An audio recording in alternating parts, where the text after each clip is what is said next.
Hey everyone, today we're going to take a look at stem and leaf plots. Now this is something that you should have seen before, so I'll try to keep it brief here just as a quick review.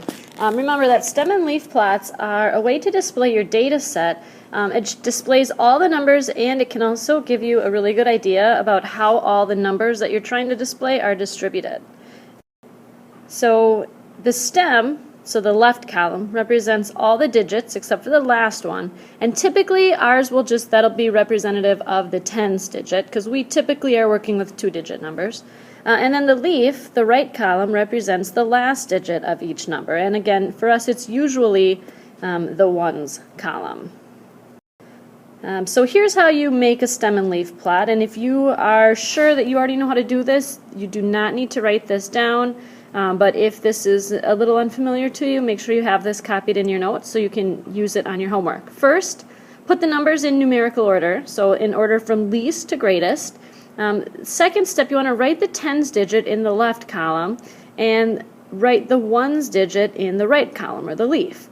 In numerical order, again, means go from least to greatest. I think these are best understood by just doing it, so stick with me as we go through a couple examples together. Alright, for our first example, it just tells us make a stem and leaf plot of this set of data. So I'm going to rewrite my numbers quickly here in numerical order, starting with 29, and I'd like you to copy this down with me, please. I didn't say that yet, but make sure you have at least one good example copied in your notes. 31, I see 34, and I see 34 again.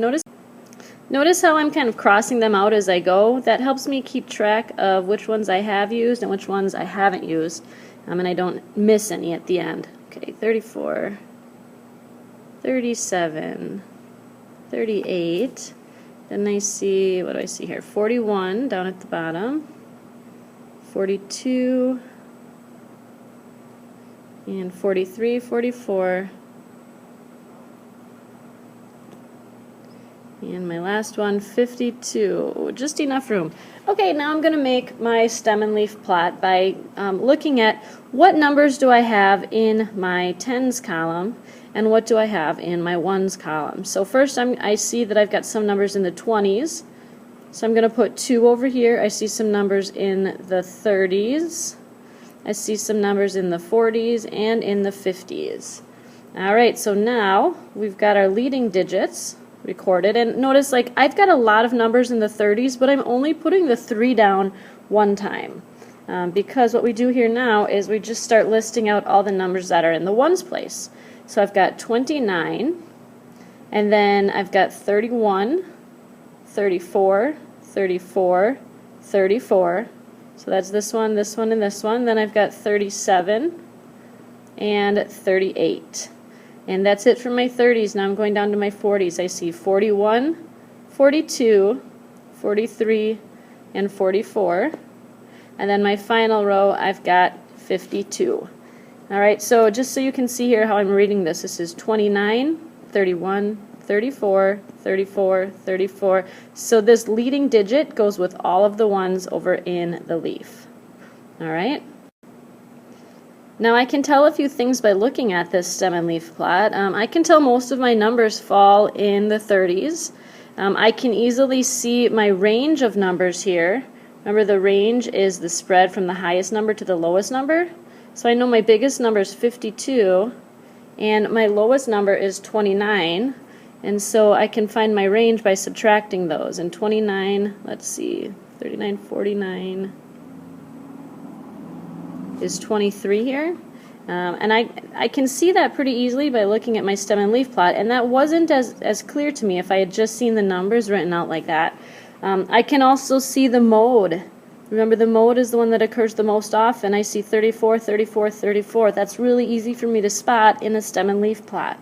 Alright, I could also do some things like calculate the mean by adding up all of these numbers and dividing by how many numbers we have. I could also find the median. Actually, let's do the median quick here on this example. So I could find the median by crossing out my lowest and highest numbers till I get to that median value, that middle value. So I've got cross out my lowest and my highest, my lowest and my highest, my lowest and my highest, lowest, highest, and I see that I've got 37 and 38 left as my middle two values, and so the one that's halfway in between there is 37.5. And again, if you can't see that just by looking, then you add 37 plus 38 and divide it by 2, and that will give you the median of those two numbers. Let's try another example. All right, let's take a look at a second example here. This one I'm actually going to eliminate the step of writing them in numerical order, only because I have the ability to cross them out on here as I go. And if you're working on a worksheet that you can actually write on, you may do that as well. If it's a problem from your textbook, then I would want you to rewrite them first in order from least to greatest before you go further. So I'm just going to kind of start setting up my stem and leaf plot here. And I'm hunting for, so I'm kind of just scrolling through here looking for what's the smallest number. And it looks like 67 is going to be first.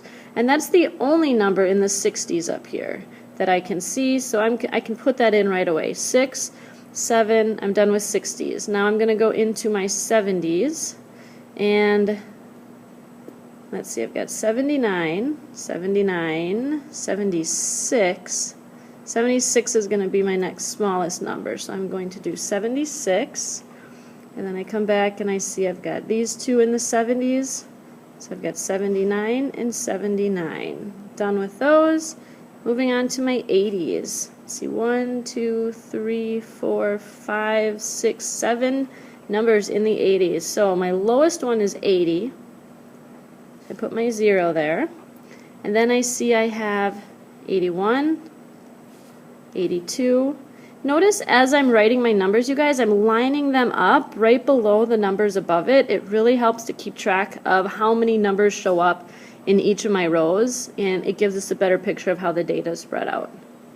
So I've got 84, and I'm just making sure I'm not missing any here. 89, 89, 89. Alright, and then we've got our 90s. I see 95 and 92. I'll do 92 first, then 95.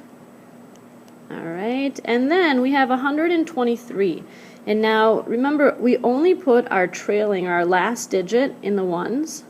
So in this case, our 3 is going to be over on the right-hand side, and we have to put both of our leading digits on the left. So 123 shows up like this. We put 1, 2 on the left and the 3 on the right. So this would be read 123. Alright, and notice I didn't have to put 10 or 11 over here in between because I had no numbers that were in the hundreds. I had no numbers that were in the 110s. I just went right to the 120s. So I can skip those rows if I'd like to. Alright, I'd like you to try this one by yourself. Pause the video, and then come back and check and see how you did. Alright, did you get a chance to do this one? Alright, let's see how you did with it. Alright, I do want to point out one thing on the one that I made here just to show you another way you might see these. Notice I included 60s on my stem and leaf plot, and I bet most of you didn't because I didn't do that on the last one. You'll kind of see it both ways. Sometimes you'll see it where if there's no numbers that are in the 60s, it will just be left blank over here. We don't put a 0 to mark that there's nothing because that would represent 60. We just leave it blank. Sometimes we put it there, sometimes people will choose to leave it out. It's up to you which way you want to write it. And finally, before I let you guys go, I do want to make sure that you have any of these definitions down that are new or unfamiliar to you, because you will be asked to find the mean, the mode, the median, range, and outliers in many of the stem and leaf plots that you make today. So remember, the mean is the average. When you get a list of numbers, you add them all up and divide by how many numbers there were. The mode is the number that occurs the most often. And you can see that one really easily in a stem and leaf plot.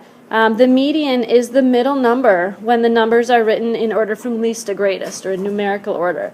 Remember, if there's two numbers, so if you have an even set of data, then you'll find your median by adding those two middle numbers and dividing by 2. That gives you the value that's halfway in between them. And then the range is just your highest number minus your lowest number. And the outlier would be a number that's much higher or much lower than the rest of the data. It usually stands out from the rest of it pretty easily. Some data sets have an outlier and some don't. So don't be fooled by just thinking it's the lowest or the highest. It has to be one that's kind of significantly higher or lower than the rest of them. All right, now that you guys are done with the video, you can go ahead to the next item in the folder and see me with questions. Thanks for watching.